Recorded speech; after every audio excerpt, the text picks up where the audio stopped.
My name is Whitt, and I believe that life is better when we communicate, cooperate, and collaborate with one another and with the world around us. And because I believe that, I facilitate programs to help people live, work, and play well together. And I thank Jeff Holland for that live, work, and play idea. Yeah, I work with people in corporations, congregations, communities, and classrooms to share ideas about connection, culture, and wellness. And I do that by bringing a band full of drums to their venue where they set up a circle of chairs and put people in them. And I teach people to play nicely together. And I think it's the very best job in the world. And I'm so grateful that you guys do it with me. So I want to tell you a little bit about this presentation I'm doing today, Talking the Talk. I sat down and thought of this idea about how we tell stories. I'm really big into storytelling. And how we talk about the work that we do.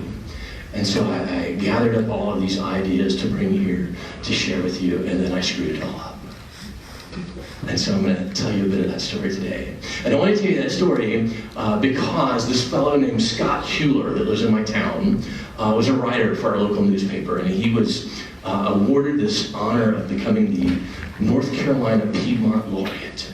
And in his acceptance speech, he said, "I tell stories because I want people to fall in love with the things that I care about." And I like to do that too. And so I want to tell you a story now about why this presentation is going to be so weird. And so I kind of need a pit band because I like music when I tell stories. Yeah, you have done this for me before. Thank you so much. In fact, the last time I came west for a conference, I told a story, and Cameron drummed for that. Yeah. Thank you, man. You bet. Awesome. What would you like? Just a nice square beat would be good. I can't do Yeah, 4. Yeah. But whatever is fine. I often drum while storytelling, and that's an interesting challenge if you don't yet drum and talk at the same time. It's a cognitive wonder to be able to do that. So those of you who know me well, or are Facebook friends, may know that I love paddleboarding and secondhand stores and hammocks and my Instant Pot. That's not on my list now. Yes, and you may also know that I have a Vespa scooter. Yeah. And on my Vespa scooter, I put some stickers of Hotai, or Buddha, if you're from China. That's the happy, laughing Buddha, you know what I'm talking about? Yeah, and I had an extra one of those stickers. I call it my Buddha scooter. And so I took that extra sticker and I put it here on my laptop, and now I've got a BuddhaComputa. Yeah. That's so cute, huh? That was a good one. And so this story is about my BuddhaComputa. So to be here with you, I got up at 3:30 on Thursday morning, and my darling sweetheart, she took me to the airport, and she dropped me off, and I went out to board my flight, and I snuck over to that area where you're not supposed to sit, you know, the one where the aircrew waits, because I'm just that guy, you know. And so I'm hanging out there, and I'm talking to the flight attendants waiting on our plane at the gate. And one of them was the former Miss Prescott, Arizona. How sweet is that, right? Yeah. And so I had the beauty queen waiting on me while I was on the plane. That was kind of cool. And so I rode on the plane, and I sat next to an Orff Shulberg trained music teacher, and we had the best conversation for 3 of those 5 hours. And I got to Phoenix 5 hours after I got on that plane and got off. And as I'm walking through the airport, I'm calling Broome Transportation. I get my shuttle book, and they said, "There's no way you're going to catch that next shuttle. We'll see you in an hour." But I walked out the door, and that van was just waiting for me. And I got right on. Yeah, and old Ron, he drove me up here to Prescott. We talked along the way because Ron was a Wichita, Kansas motorcycle policeman. Yeah, and I used to be a policeman about 20 years ago, about 4 hours down the road there in Tucson. And that was kind of a cool place to work, at the airplane graveyard, if you've ever heard of that. Yes. A very creepy place to be at night, let me tell you. And so I got up here, to Prescott Resort, and I came in and I hugged a whole bunch of people, and that took about an hour. And so my goal in getting here early was that I could go up and sit down and work on this presentation that I was going to give to you. And I went up to my room and I opened up my bag and reached in for my laptop. And realized that the BuddhaComputa was still on the plane.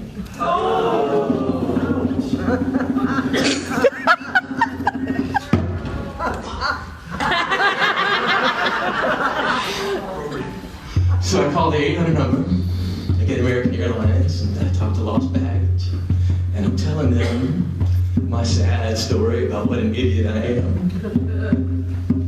And they said, dude, we're so sorry for you. They said, if they find your computer, they'll bring it down at the end of the night, and someone will call you. If you just go online and fill out the Lost Baggage form, to which I said, I'd love to do that if I had a computer. Maybe you could do that with me over the phone. They said, oh, no, we don't do that. That is beyond our level of customer service. Yeah. So I started working. I said, who can I talk to at the Phoenix airport that might be able to check on that plane for me and see if my computer is still there in the crack of that seat where that dumbass left it.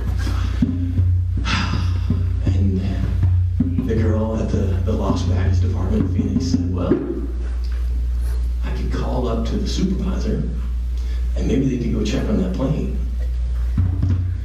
The problem is, the plane is gone.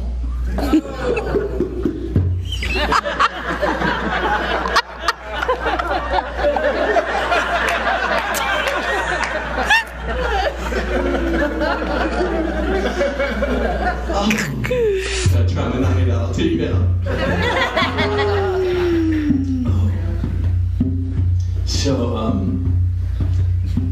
got on the internet of things, and I looked up my flight number 2176 from RDU to PHX, and I found out the tail number of that plane. And I got on my Skywatch app and discovered that that plane and my BuddhaComputa were now on their way to Detroit. And they were halfway there. So I called up that 800 number for American Airlines and talked to Sarah in Detroit. And I told Sarah my sad story about my twin. And she said, man, yeah, if you'll send me a FedEx prepaid form, I'll ship that back to you. And you'll have it in a few days. I said, no, there's 80 people waiting for me to give them a presentation. And it's all on that computer. And I could use a little help here. And I said, just maybe, I'm thinking back to this trip I made back in 2012 when I went down to Cuba and it's a story about my $8 hoe. Did I ever tell you that one? Yeah, if you hit up my YouTube channel, you can listen to that story. That's a good one. But it was a similar kind of deal where the nice air crew of the plane that I was on hooked this fella up and took care of me. And so I was telling a little bit of that story to Sarah, and she said, well, let me see what I can do. And so Sarah didn't call up to the gate supervisor. She walked up to the gate supervisor, talked to that fella, and together they went on my airplane. And they found the BuddhaComputa. Out for a joyride. Why the heck he wanted to go to Detroit, I just don't know. But there he was, in the crack of that seat where I had left him. Oh my goodness. And they really liked it. It was a BuddhaComputa. I think they kind of sold him on the whole idea. And so they called me back and said, don't you worry. We've got it. We'll take care of you. Get it back. Is there any way for me to get it for my presentation? Can we put it on some other plane and fly it back? And I said, well, yes, actually there is. So your plane is going back to Phoenix. Let me see what I can do. They said it's pretty unlikely that air crew is going to want to take charge and responsibility of your computer. I said, oh, Miss Prescott was so sweet. maybe she'd want to do this for me. And so I'm sweating. I got my head in my hands, and I'm all kinds of torqued, and I'm burning up text to my sweetheart back home, going, you don't know what a dummy you got in your hands. And next thing you know, I get a call. The guy says, hey, this is Pat. I'm your pilot. Can you meet me at the security checkpoint? I'm going to bring you your laptop. Wow. Can you believe that? Wow. Yeah. Meet me at 8:30. Well, I'm 2 hours from Phoenix, sitting up here in the resort. So I call down to the Enterprise, rent a car at the bottom of the hill, and say, can I have a car? I got to go get something. And they said, sure. When do you need it? I said, 5:30. They said, no, wait. We can get you a car, but there's no guarantee that it's going to come back in before 5:30.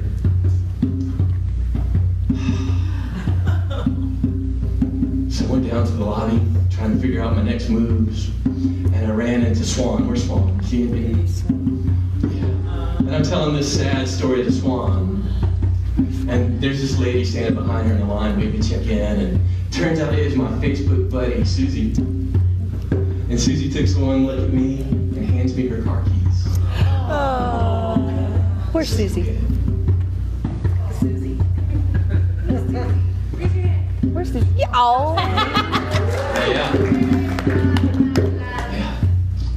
So walking out, and I'm helping Susie load up her bags, and next thing you know, in rolls my old buddy Jeffrey Trower.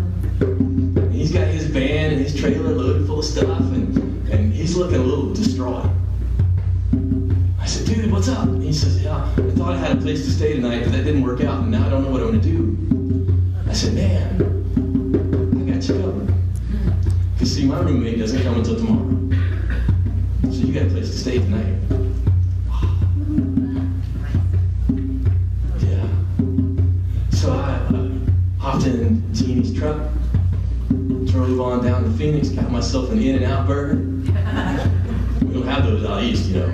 It's been 20 years since I had one of those. It ain't all bad. But I have fond memories just the same. Yeah. And so I hung out, and Katie Gong gives me a call. Where's Katie? Is she in here? Yeah. And Katie says, hey, Reese is flying in. Maybe you could give him a ride back up to Prescott. And so I get on the phone with Reese, and Reese says, yeah, man, I'm here. I'm ready to go. I'm like, oh, well, I got to hang out for an hour and meet this pilot. And he says, I ain't doing that. I'm on the shuttle. But he gives my number to Tracy. Where's my new friend, Tracy? And so he meets me in the airport and hangs out with me and waits while I'm biting my nails, looking for Captain Pat. Yeah, he even took a photo of the look of relief on my face when Pat walked up to that gate and handed me that laptop. And I didn't know the guy, but I wanted to hug him. We didn't know each other like that, so yeah, I didn't go there. But I did give him a little Starbucks gift card and said, thank you so much, have a cup of coffee on me. We got back in the car and we drove back up here. And here I am with the BuddhaComputa. Standing before you today to talk about talking.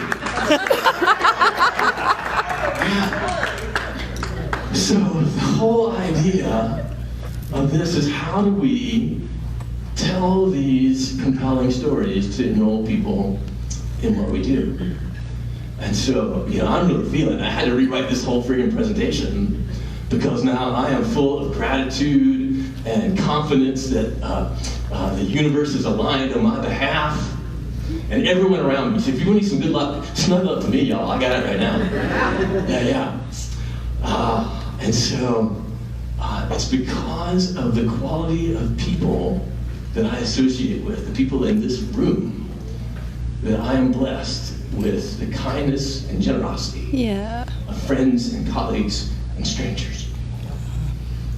That's you right. are those people. Thank you. That's right. And I love you guys because I think that we do important work in the world. Would you agree? Yeah. Yeah. We strive to connect people through participatory music experiences in order to make the world a better place. And that's why I wanted to give this talk.